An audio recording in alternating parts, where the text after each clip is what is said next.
few weeks ago, Dropout released what we believe to be the final episode of Game Changers Season 7. And alongside it, they released a minigame, allowing you to vote, as they did in the episode, on who you would like to be president of Dropout for a year.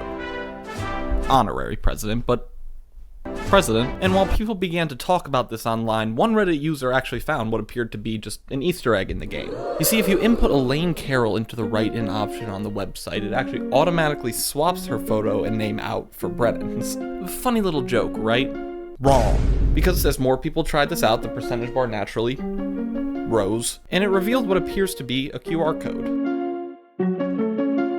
Or rather, a portion of a QR code. So someone takes this information to Reddit, noting the potential of an ARG existing in Dropout at the moment. For those of you who don't know, ARG, despite being how I greet most of my pirate homies, is also known to stand for Alternate Reality Game. It's mainly a form of interactive storytelling that works to blur the lines between reality and fiction. Typically involving puzzles scattered across the media, the internet, and real life, players must solve these puzzles to then advance the narrative. Oftentimes even beginning before the players are aware it's happening. Hint, hint, foreshadowing. But in the case of Dropout, it's important to note that there have been 2 false alarms before, and those turned out to be nothing. So naturally people are skeptical. That is until Sam Reich, who has not been active on Reddit for 3 years, comments on this post, "Nothing to see here." So then everything explodes. Over the course of the next 4 days, Dropout community members band together to solve elaborate puzzles involving fake development companies, secret episodes, Morse code, compiling lines of code in a GitHub repository, wall glitching, watching old episodes, and many copious animated buttholes.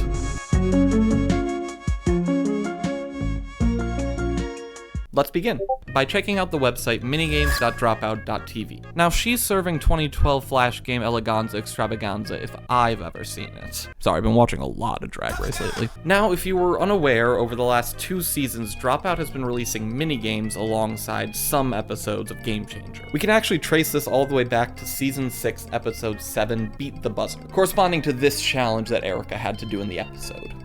Oh my god! Oh, wow! Oh no!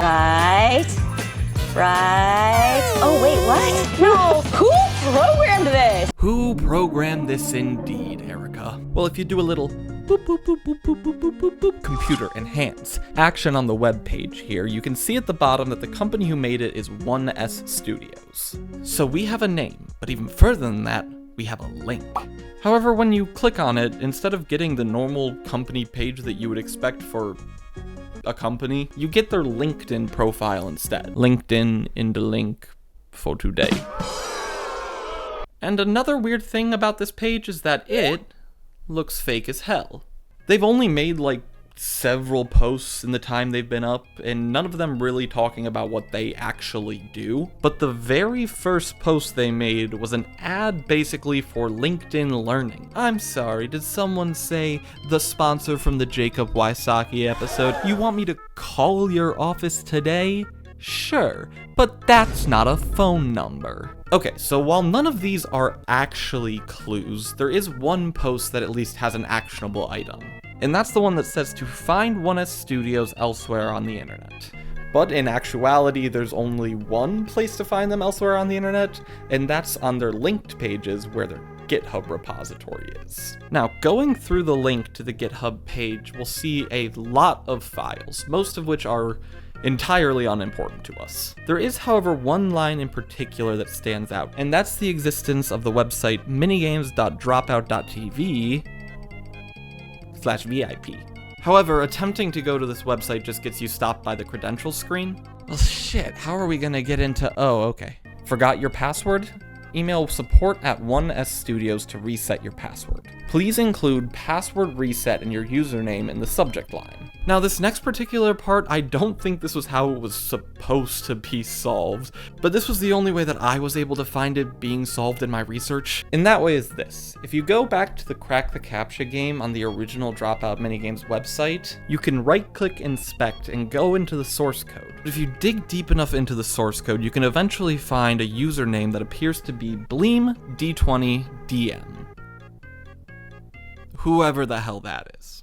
We now have a username, and since we also have an ability to email, in general, if we follow the instructions like a good little person, then you quickly get back an email saying your password has been successfully reset to, and I apologize if I'm going to butcher this, but Ecce amice tu cornibus feris. That was, it's Latin, I don't know, it's a dead language. Loosely translates to... Behold, my friend, you will carry me by the horns. You're gonna get the horns, buddy! So going hacker mode, I enter the credentials into the website and... I'm in. At first glance, there's really nothing different about the website. But once you go into the game itself, if you look in the bottom left corner of the screen, there will now be a small message icon, which when opened will reveal various chat histories involving BleemD20DM, Mr. Weenus, and Joker Ling. In the voting minigame in particular, we can go in and see a dialogue involving Brennan saying, "Official request, take me out and put Elaine in." Now this only confirms what people were already starting to believe. Sam Reich / derogatory hid the rest of the pieces of the QR code throughout the various minigames, with the dev comments serving as clues. And so naturally we ask, where the fuck are they, Sam? While the QR code in the voting game seemed to serve as the most obvious entry point into the ARG, there's still also a snowboarding minigame, a maze, Crack the CAPTCHA, Power Up Jacob Wysocki, and a Chrome extension for butts. Now, despite getting lost in every maze I've ever done, true fact, let's start here. As I said previously, the maze minigame was released alongside Beat the Buzzer, but at first attempt this maze seems to be only a way to meet various Looney Tunes style deaths. The game doesn't make it obvious, but if you fall down a hole, you will end up going to the next level of the maze, with the only indication being that there are new deaths and a new path on this new level, while dying in non-hole manners only sends you back up to the top. But if you can find a way to die by hole for a second time, then you'll make it to the third level, where you can actually win the game. Man, I wanted another hole. Now, people online had already figured this out by the time that the game was released initially. But in the dev notes, we can see they say, "Have you tested your account for the secret ending yet?" And while you may think this is a reference to the fact that you can, in fact, finish the maze. Finish the maze? I hardly even know the maze. I'm not gonna finish it. Yeah. But the answer is more specifically in the message. Have you tested your account? So if we try entering Mr. Weenus into the namespace, we're able to unlock what appears to be nothing. That is until you start pressing the arrow keys, and you'll quickly notice you now have free roam access to the entire map. And during this, you may notice that there seems to be a room that's otherwise entirely inaccessible from the rest of the maze. Just a few steps from where the game ends, going into that room, we find QR Fragment 2.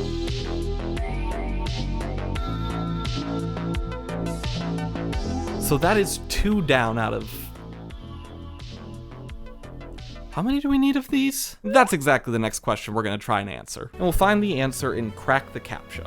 After also coinciding with the episode release of Beat the Buzzer, Crack the CAPTCHA is reminiscent of those flash game quiz type things you would play on the family computer in 2009. Particularly, there's one new puzzle on this where this sycophant blasts his face over a puzzle. You may think this is nothing, but stay with me here, alright? Sam, as we all know, is from Cambridge, Massachusetts. Now, what do they have in Massachusetts? That's right, schools. Now, what do schools do? Teach. And who does this teaching? Teachers. And who are teachers? That's right, they are underpaid. So who else is underpaid? Garbage truck drivers. Maybe these... Oh. Oh, it just like fits the QR code, so I'd assume this is a template for where the rest of the pieces go. So through my super sick deduction and logic, I've been able to determine that this puzzle will serve as a template for how the QR fragments fit together. The next domino to fall, in this case falling is finding QR codes and dominoes are QR codes, is the Power Up Jacob minigame. Power up Jacob, power up Jacob, power up Jacob, power up. And frankly, it's really hard to find anything out of the ordinary here. Clicking as fast as anyone possibly can will only ever get you to the 4th power level. And the only important thing to note from the 4th power level is that you'll notice the letters 5 and L start flashing in the bottom left corner. So now we have a second strange letter number combo to add to our "we'll deal with that later" category. And even in the dev notes, you can see Sam Reich saying, "Isn't there supposed to be a max power level? I'm clicking as fast as I can't get to it." Looking for other clues in this webpage, you'll find that there's a flashing dot in the bottom left corner. People notice that this dot in particular has a different aesthetic than the rest of the assets in the game. And if we're being honest, chat, this is like the one game that I couldn't fucking figure out how to do on my own. Like, not even just solve on my own. Like, I could not figure out how they did it. But apparently, the way you need to solve it is that if you click on this dot exactly when it flashes, then you get to max power or in rhythm with it. I don't know. I did it for like 2 hours, and I guess I'm just dumb. But using the power of stealing other people's work they post on the internet, we can find out that the max power screen looks like this. So that's clearly the piece we want. If we screenshot it, we can do a little Photoshop manipulation to turn it into this.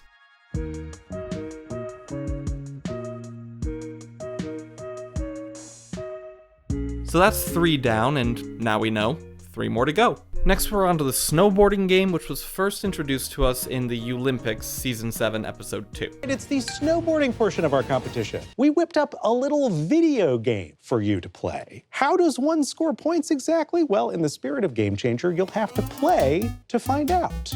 Yeah, this is like that, Ski Freak. This is an old PC game. I don't know what you're talking about, Brennan. This looks legally very distinct to me. I'm on a snowboard. Now, going into the dev comments for this doesn't give us much. There's a comment about an updated design palette for Season 7, and most notably a request to change high score names.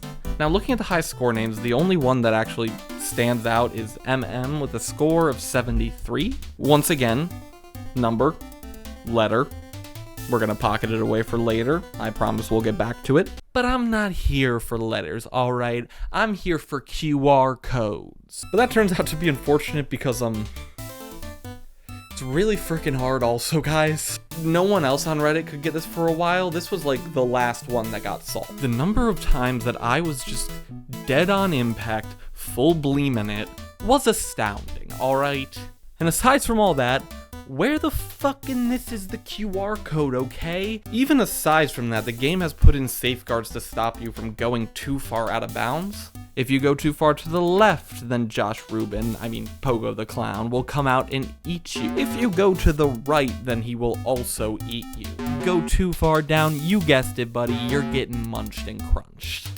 But the solution to this puzzle actually comes from our good friends, the Weenus. What's up, players? Everybody do the Weenus. The Weenus is a dance. Everybody is a genius who knows it in advance.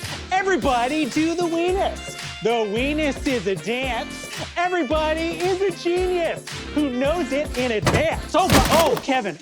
So you may notice that hitting keys while in the air will cause your Sam Surfer to strike a pose, but specifically a pose from the Weenus dance. More specifically and shortly, it could be written as W-E-N-S, which, when translated into cardinal directions, gives us left, right, up, down. Hitting this combo with just the right timing will launch you up further into the air, which is seemingly insignificant until players started to realize that if you do it just right, then you can chain Weenuses, again, new sentence, to get even higher and higher, to the point where you are potentially infinitely surfing above the ground. And even more significantly, Clown, can't kill you when you're this high up. After users found this out, they tried doing this infinite combo all the way past the end barrier of the game, to which they found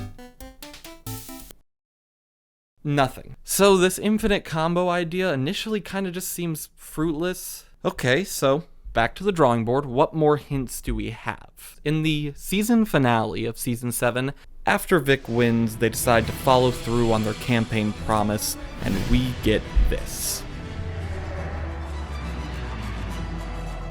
Wait, stop. Too far. Reverse it a little bit.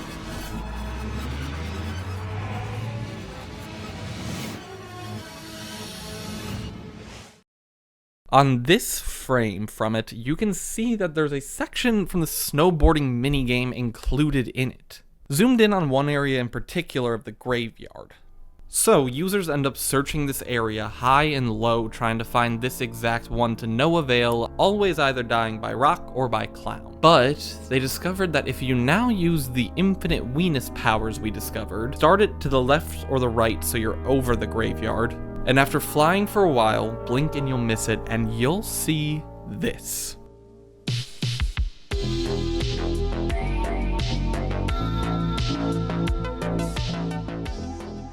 Okay, so it's all coming together now. The pieces of the puzzle are puzzling. Well, no, they're like doing the puzzling. They're not actively puzzling to me, but I'm too smart. Luckily for us, the final piece is in a butt. Start digging in your butt, twin. What?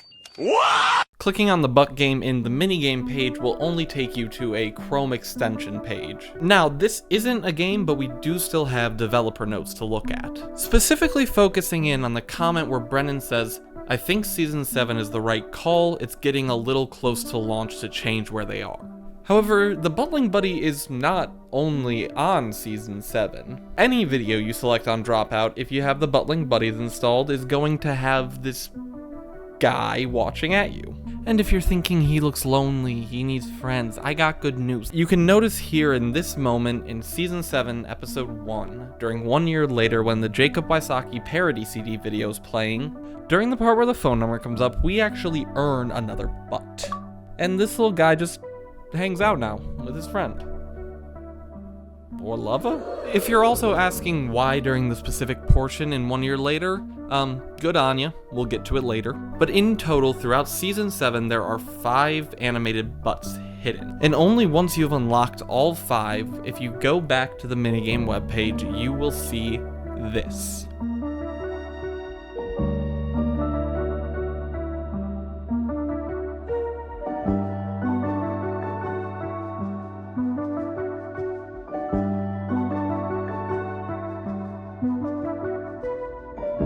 Damn. We finally found every QR code and we are going to see— oh, what the fuck?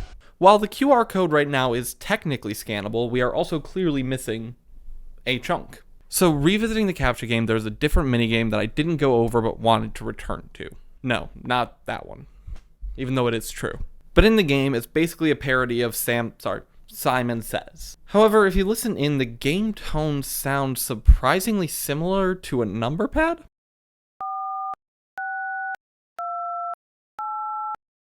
Not even that, but following that same pattern will produce the same sounds that we hear in-game, which gives us the code 4628. Now for the smarticles among us, I think it's pretty clear that that is not a full phone number to call, but if you now think back to the only other phone number we saw in this video. For 6 payments of $420, Okay. this CD set. Calling this number shown on screen only results in hearing the voicemail that Jacob made initially for 1 year later. This is Jacob Wysocki. I can't come to the phone right now. Leave a message after the tone.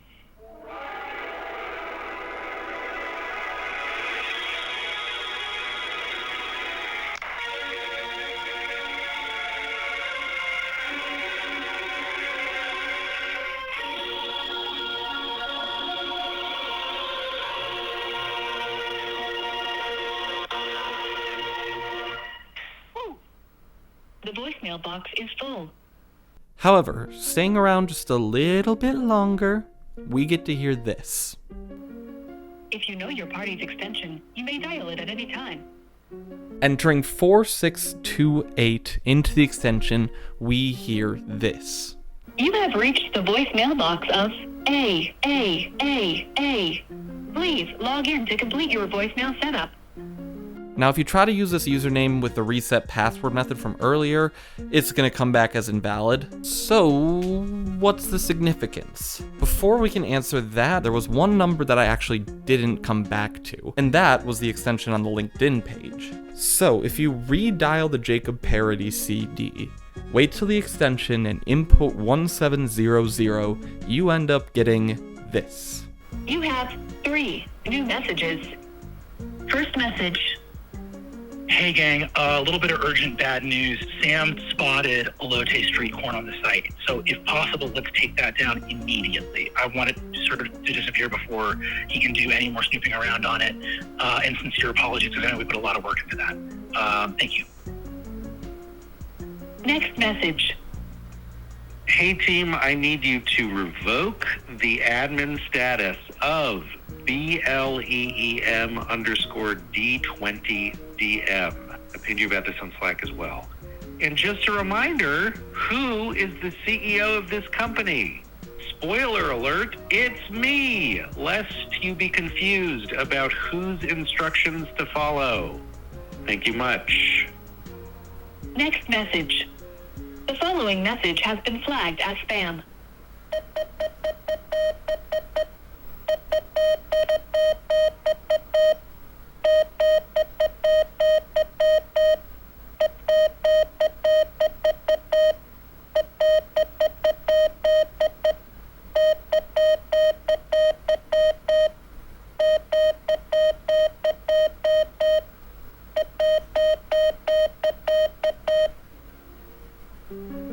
End of messages. Most people online were quick to speculate that this was Morse code of some sort, as it does sound very similar to that. And even after people turned it into an actual translatable Morse code sentence, it was basically gibberish. But the thing is, we're not trying to get a word here. We're trying to get a QR code. Or a fragment, you get the point. Translating these into audio signals, we get 8 sets of 9 dits and das, which is the exact number of squares used in the QR code fragments. So, if you can go ahead and treat every dot as a white and every dit as a black square, you can turn that audio signal into this.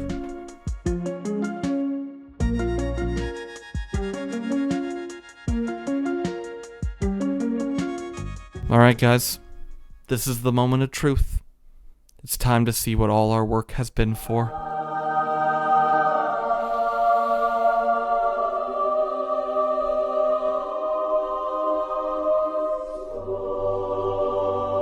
Oh, what the fuck? Another fucking step, Sam. Okay. I'll play ball. I'll play with your balls, little sick freak. You want that? Little sick sicko? But we found every single secret in the game. I mean, we went through every single dev notes and listened to every single... Wait. Sam spotted elote street corn on the site. So if possible, let's take that down immediately. I want it sort of to disappear before he can do any more snooping around on it. And sincere apologies, because I know we put a lot of work into that. Thank you. I know what's going on here. Icarus, flying too close to the sun. Can we all... I cannot win! In the dev notes, we can see they say, have you tested your account for the secret ending yet? Oh, you're a labyrinth puzzle master! The Minotaurs escaped, and you're gonna get the horns, buddy!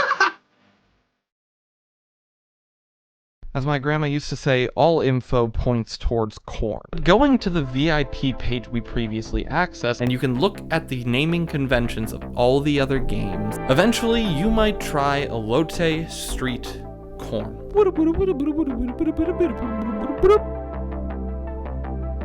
I'm in. Now, what's all the trouble as it seems for what appears to be just an image of corn? Looking into the comments, the only hint we can get from Joker Ling is saying, Happy Pride.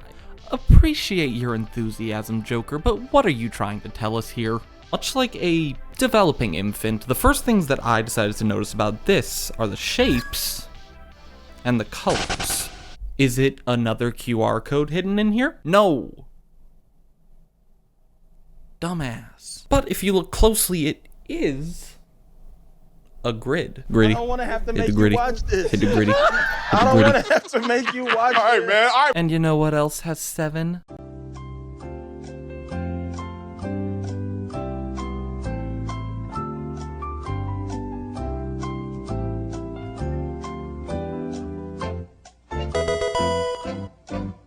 Game Changer seasons.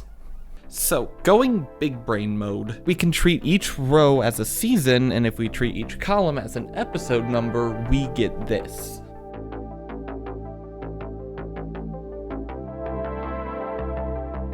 Going to season 1, episode 4 doesn't really show anything apparent immediately, but the secret lies when you go into the tags of the episode. One of these is not like the other, and surprisingly, it's not the one that's not like the other. It's in order. Following this pattern for the rest of the squares, and we get these phrases. Doesn't make much sense until we remember queer icon Joker Ling said Happy Pride in the comments. Putting these in Roy G. Biv order, then, we get assemble the puzzle, put the letters in order, and search for the real ending. Well, at least we finally have a checklist. Well, assemble the puzzle, we did, but then we have put the letters in order. If you remember, we had several strange number-letter combinations throughout the entirety of these puzzles. First, we get the 1S from the development company, so adhering to putting the letters in order, we can put S in the 1 position. Second up is the 5L from Jacob's power-up that we found earlier, giving us L in 5. The snowboarding minigame with a high score of 73 from MM. And finally, the cryptic username AAA, which we got through the extension 4268. Samalama. But nothing else yet, that's all we have right now. Hold your horses. Because trying this one in the password still leads to nothing. But we still have one instruction left. Search for the real ending. Is this another elaborate riddle? Is this the ending of an episode that's been changed? Is this a second plane that hit Dropout? No, because in theme with Brennan's wishes, the challenge of this one is just being direct. Simply search for the real ending. Doing so, you're rewarded with 2 extended edition cuts of pitches from Fool's Gold, Brennan's American Girl Doll Shoes, and Katie's Dimension 20 on a bus. And while cool, this is not what we're here for. No, the real gold is in the description, where we can see a YouTube link directing us to the fictional hit from the 1978 movie Animal House, Shamalama Ding Dong. Now, I'm not the smartest guy, but it doesn't take long to figure out from here that the keyword must then be Samalama Ding Dong. And what is the reward for all our effort? What is the final pot of gold at the end of the rainbow? A webpage where we see that 100,000 people need to enter in the password before Sam will release the 11th episode. Now, you've probably already seen this word before even watching this video, as spread pretty quickly as soon as the puzzle was cracked. And while I was interested to see how it would play out if fans had to fill it out naturally, it's also a natural conclusion that some people would end up botting it, which is not as fun, but also technically not against the rules, so I think it counts. That actually led to Dropout having to hastily turn this website into saying that Sam will go live on Instagram in 11 days. I only say that with some form of a surety because I've seen from some people on Reddit that this was in fact solved faster than they intended. Now, we may have solved this puzzle, but we still had questions. Biggest, of course, being, what was the episode gonna be? But there were actually subtle hints hidden throughout the ARG that revealed what the episode's theme was going to be. In the comments of the very first minigame we looked at, Joker Ling replied, "Season finale, let's go." To which Bleem replies, "Not if I have anything to do about it." And it all comes back to that password. I'm not gonna try to pronounce it again, I'm just gonna put it up here. Translation: Doors escaped, and you're gonna get the horns, buddy. So, that's the Dropout ARG, front to back. So I'd like to thank Dropout and all of the people who are responsible for the ARG. If their names come out in the near future, I'll put it in the description. I'd also like to give a special thanks to Michael Anderson, who wrote the initial blog that dropped after the ARG was initially solved. I think he provided me and a lot of people a great entry point to understand it without having to piece together small conversations. Also, shout out to, I don't know how to say all these, but these people on Reddit. Many more as well included. If I put everyone in there, it'd be so much. I think these people especially, I relied on a lot of your comments and solutions. So, thanks. Okay, bye.